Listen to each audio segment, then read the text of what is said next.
আপনি একটা ভালো জীবন অতিবাহিত করেছেন, এখন মৃত্যুশয্যায়।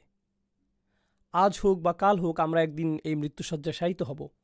আপনি শুয়ে আছেন আর আপনার চারপাশে পরিবারের সদস্যরা কান্নাকাটি করছে। আপনি কথা বলতে পারছেন না, কারণ বালাগাতি তারাকি, রূহ ইতিমধ্যে গলায় পৌঁছে গেছে। আপনি আমি এই ক্ষণস্থায়ী বাসস্থান ছেড়ে চির বিদায়ের পথে। এই শরীরটাও আমাদের রূহের জন্য ক্ষণকালের বাসস্থান। আমরা এই শরীর ছেড়ে দেবার পথে।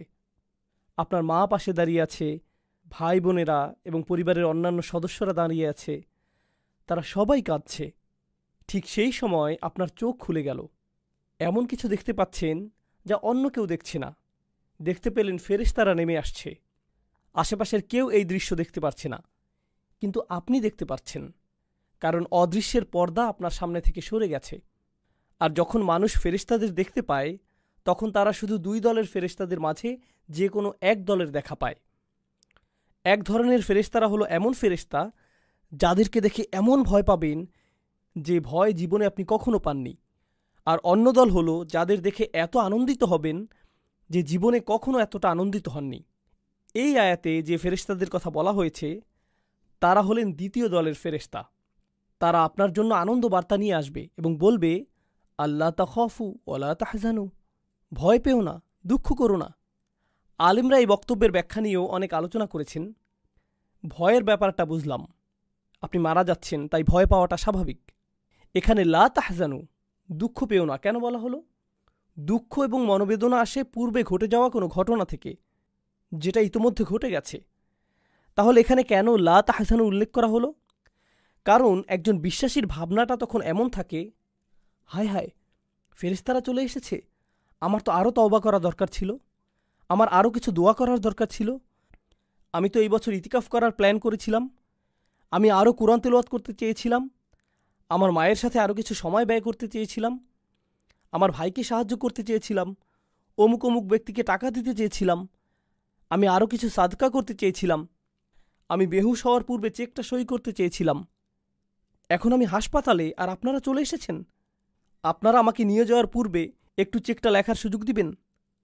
তখন ফেরেশতারা বলবেন, চিন্তা করো না, তোমার কোনো সমস্যা নেই, তুমি যথেষ্ট ক্রেডিট অর্জন করেছ এবং সফলতার সাথে উত্তীর্ণ হয়েছ। লা তাহজানু ওয়া আবশিরু বিল জান্নাহ, দুঃখ করো না এবং জান্নাতের সুসংবাদ গ্রহণ করো। আল্লাতী কুনতুম তুআদুন, যার প্রতিশ্রুতি তোমাকে সব সময় দেওয়া হতো। চিন্তা করে দেখুন, মানুষটি মৃত্যুশয্যায়, তার আশেপাশে সবাই কাঁদছে, তার সে সময় এক ফোঁটা চোখের পানি ফেলার শক্তি পর্যন্ত থাকে না, কিন্তু ভেতরে ভেতরে তিনি এমন চরম আনন্দিত যে জীবনে কখনো এমন আনন্দিত হননি। কারণ তিনি মাত্রই জান্নাতের গ্যারান্টি পেলেন। আল্লাহ আজ্জা ওয়া জাল্লার চাইতে কে আমার আপনার বেশি যত্ন নেয়? কেউ না। কে সবসময় আমাদের সাথেই ছিলেন? যখন বিভিন্ন মানুষ আমাদের জীবনে এসেছে এবং চলে গেছে, যখন কিছু মানুষ আমাদের সাথে ভালো আচরণ করেছিল আর কেউ কেউ করেছিল খারাপ আচরণ, সেই সময়গুলোতে কে সর্বদা আমার সাথে ছিলেন, আমার ভালো চেয়েছেন এবং আমাকে নিরাপত্তা দিয়ে গেছেন? পরীক্ষা যেমনই হোক না কেন, কে সারাক্ষণ আমার সাথে ছিলেন, কখনোই আমাকে পরিত্যাগ করেননি? দুনিয়ার মানুষগুলোর যত্ন এবং ভালোবাসা ছেড়ে আমরা যখন কবরের জীবনে প্রবেশ করব, তখন আসলে কার যত্ন এবং ভালোবাসার ছায়ায় আমরা প্রবেশ করব? চিন্তা করে দেখুন তো।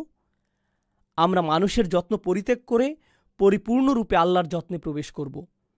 এখন আর অন্য কোনো মানুষ আপনার আমার যত্ন নিতে পারবে না। আর আল্লাহ হলেন এমন সত্তা, যিনি দুনিয়াতে আমি যত মানুষের ভালোবাসা ও যত্ন পেয়েছি, সবার সমন্বিত যত্নের চেয়েও বেশি যত্ন নিতে পারবেন এবং ভালোবাসা দেখাতে পারবেন।